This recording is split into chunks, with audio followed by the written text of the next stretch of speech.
Բարև ձեզ, սիրելի հայրենակիցներ։ Կիրակի օրը Հովանավանքում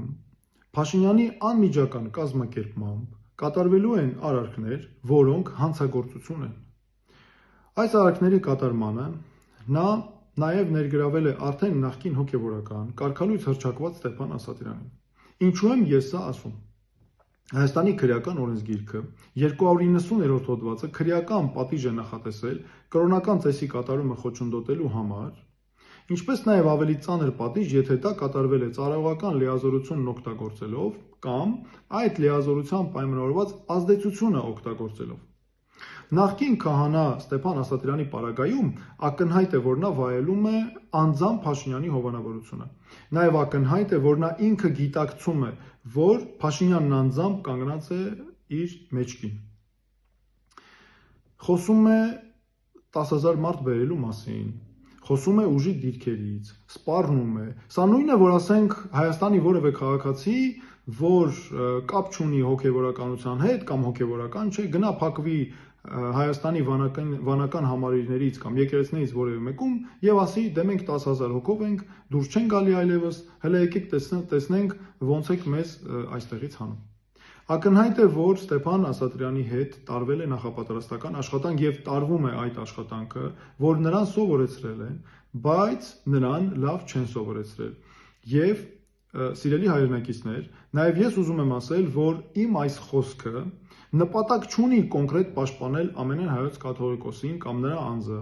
կոնկրետ հոգևորականների։ Դուք կարող եք նրանց սիրել կամ չսիրել, դա ձեր գործն է եւ ձեր իրավունքն է, բայց մենք հիմա կանգնած ենք մեր նվիրական արժեքների պաշտպանության խնդրի առաջ։ Եվ ես հիմա ուզում եմ անդրադառնալ 3 կեղծիքի,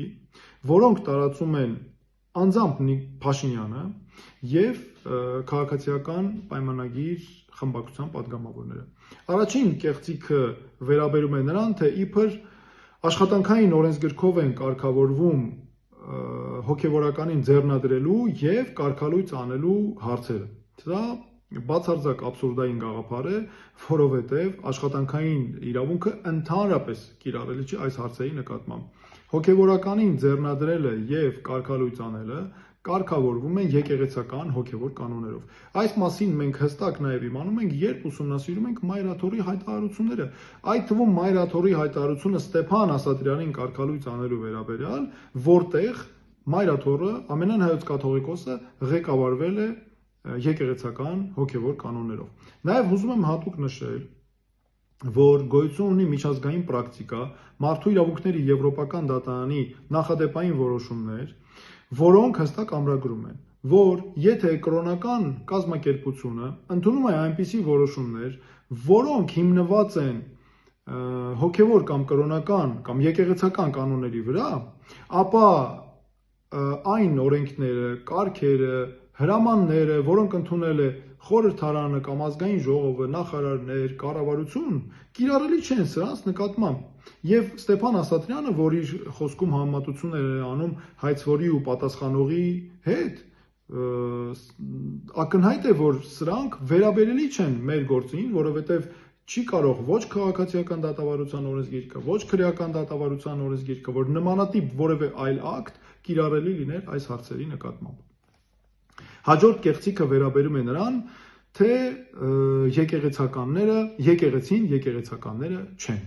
Սա ամենատարածված եւ ամենասիրելի կեղծիքներից է, որ ԿՊ-ն անընդհատ օգտագործում է։ Շատ ներողություն, եթե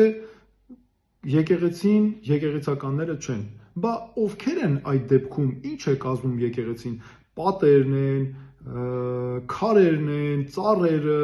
խոտերը, սա նույնն է, որ ասենք զինված ուժերը, զինվորականները չեն։ Այդ դեպքում ինչ է կազմում զինված ուժերը, զորամասերի պատերը, քարերը, զինվորական տեխնիկան, չի լինում, չէ՞ այսպես։ Դրա համար զինված ուժերը նախևառաջ զինվորականներն են, ինչպես եւ եկեղեցին նախևառաջ եկեղեցականներն են։ Մյուս կեղծիքը վերաբերում է անձամբ Փաշինյանի ձևակերպած կամ խորամանկ ձևակերպմանը, թե իբր ես հայ առաքելական եկեղեցու հավատավոր հետևորդ եմ եւ դա օգտագործելով միջամտում է եկեղեցու ներքին գործերին։ Այստեղ նախ եւ առաջ պետք է հստակ արձանագրենք, որ եկեղեցին Հայաստանի բոլոր օրենքներով եւ սահմանադրությամբ անջատ է պետությունից։ Պետությունը ճանաչում է հայաստանյաց առաքելական Սուրբ եկեղեցու ինքնակառավարման իրավունքը։ Հայաստանյաց առաքելական Սուրբ եկեղեցին գտնվում է պետության պաշտպանության ներքո։ Եվ ցանկացած քայլ, որը միջամտություն է եկեղեցու ներքին գործերին, դա խախտում է Հայաստանի օրենքները։ Հետևաբար, վարչապետը, որ փորձում է թաքնվել եկեղեցու հավատավոր հետևորդ լինելու այդ կեղծ շղարշի ներքո, չի կարող խախտել իր լիազորությունները, անկախ նրանից, թե ինչ է զգում, ինչ է պատկերացնում, ինչ պատկերացումներ ունի ներքին ինքն իր մասին։ Հիմա եկեք տեսնենք, թե թվարկենք, թե ինչպես է իրականացվում արշավը եկեղեցու նկատմամբ։ Սկզբում Փաշինյանը սկսեց նրանից, որ սկսեց օգտագործել հայոյախառն արտահայտություններ, սփռել ատելություն ամենայն հայոց կաթողիկոսի եւ հոգեվորականների նկատմամբ։ Դրանից հետո տեսան, որ սա չի աշխատում, սկսեցին ներգրավել իրավապահ մարմիններին, որպեսզի կոմպրոմատներ հավաքեն ամենայն հայոց կաթողիկոսի եւ հոգեվորականների անձնական կյանքի վերաբերյալ։ Ընդ որում այս մասին նաեւ անթակույց հայտարարում էին, օրինակ Երևանի պետական համալսարանում ուսանողների հետ հանդիպումը սրա վառ օրինակն է, որտեղ Փաշինյանը հայտարարել է, որ հատուկ ծառայություններին հանձնարարել է հենց այսպիսի կոմպրոմատներ հավաքել։ Դրանից հետո շարունակում էր Facebook-ում գրառումները կամ այլ հարթակներում, որով շանտաժի էր ենթարկում հոգեվորականներին ու ներկայացնում կոնկրետ տարաբնույթ պահանջներ։ Տեսան, որ սա էլ չի աշխատում, ինչ սկսեցին անել։ Սկսեցին փնտրել կարգալույց հոգեվորականների։ Դրանից հետո սա էլ չաշխատեց, սկսեցին փնտրել, որ ամենավտանգավորն է հայոց եկեղեցու միասնականության տեսանկյունից գործող հոգեվորականներ, եւ այդ գործող հոգեվորականների միջոցով սկսեցին պառակտել ու հիմա էլ շարունակում են պառակտելու ու քանդելու գործընթաց հայոց եկեղեցու։ Ակնհայտ է, որ այս ամենը, այս ողջ քաղաքականությունը սև ու սպիտակը եկեղեցու ներս տեղափոխելու ռազմավարություն է։ Եվ սրանով ինչ նպատակներ է նաև հետապնդում անձամբ Փաշինյանը։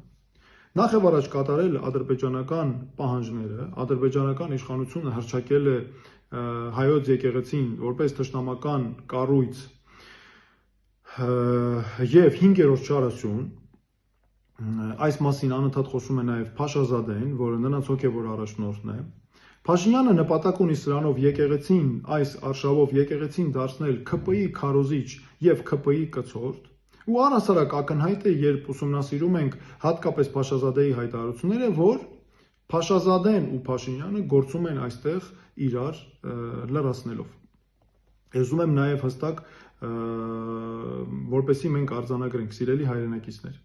որ այս գործընթացն այլևս հակաքրիստոնեական է եւ քրիստոնեության պաշտպանության դիրքերի մասին է, հարցը այստեղ պետք է դրվի։ Վաղուց այն դուրս է եկել միայն հայաստանյաց առաքելական Սուրբ եկեղեցին պաշտպանելու առաքելությունից։ Մի մարդ, որ տապալել է ամբողջ երկրի կառավարումը, ձախողել է բոլոր ոլորտներում, ազգային ժողովի ամբիոնից 3 անում է խայտարակ հայտարարություններ, ամենասարսափելի ծանր հայոյանքներով, բառապաշարով, ատելություն սփռելով են զբաղված։ Իր համար հորինել է 4-րդ հանրապետություն եւ այդտեղ ուզում է նոր եկեղեցական բարքեր, նոր եկեղեցիներ ստեղծել։ Այդ 4-րդ հանրապետությունը հատուկ ուզում եմ արձանագրել։ Ինձ համար նույնքան կեղծ ու շինծու է, որքան արևմտյան Ադրբեջան եզրույթը։ Նիկոլ Փաշինյանը այդպես էլ դուրս չեկավ դեղին մամուլի լրատվամիջոցի ղեկավարի իր կերպարից։ Ինչ են անում։ Բերում են գործող հոգեվորականների, այս վերջերս հատկապես դա շատ տարածված է։ Բամբասանքի մակարդակի խոսակցություններ են վերհանում, ինչ որ ներքին խոսակցություններ տարբեր մակարդակներում, իբր որ տեղ են ունեցել ամենայն հայոց կաթողիկոսի, տարբեր հոգեվորականների հետ, որ ընդհանրապես ստուգել էր չես կարող արդյոք նման բան տեղի ունեցել, թե չէ։ Հետո էմոցիաներ առաջացնող ինչ որ սուր բառեր է կպցնում դրանց վրա եւ գալիս է արդեն մարդկանց ուշադրությունը գրավելու համար, մարդկանց վրա ազդելու համար ունենում է ատելություն, ամենածանր ատելությունը պարունակող ելույթները ազգային ժողովի ամբիոնից։ Ես ուզում եմ հստակ մենք արձանագրենք, սիրելի հայրենակիցներ, մենք պետք է նկատի ունենանք, որ մեր եկեղեցին մեր ազգային ինքնության հենասյուներից մեկն է, մշտապես եղել է մեր կողքին, հայոց ցեղասպանության տարիներին, այլ դժվար ժամանակահատվածներում, Ես ինքս անձամբ տեսել եմ ինչպես են հայ հոգևորականները քարորյա պատերազմի ժամանակ, 44-օրյա պատերազմի ժամանակ զենքը ձեռքներին կռվում առաջնագծում։ Մենք ունենք հոգևորականներ, որոնք անհետ կորած են, որոնք արիաբար զոհվել են, որոնք վիրավորվել են պատերազմում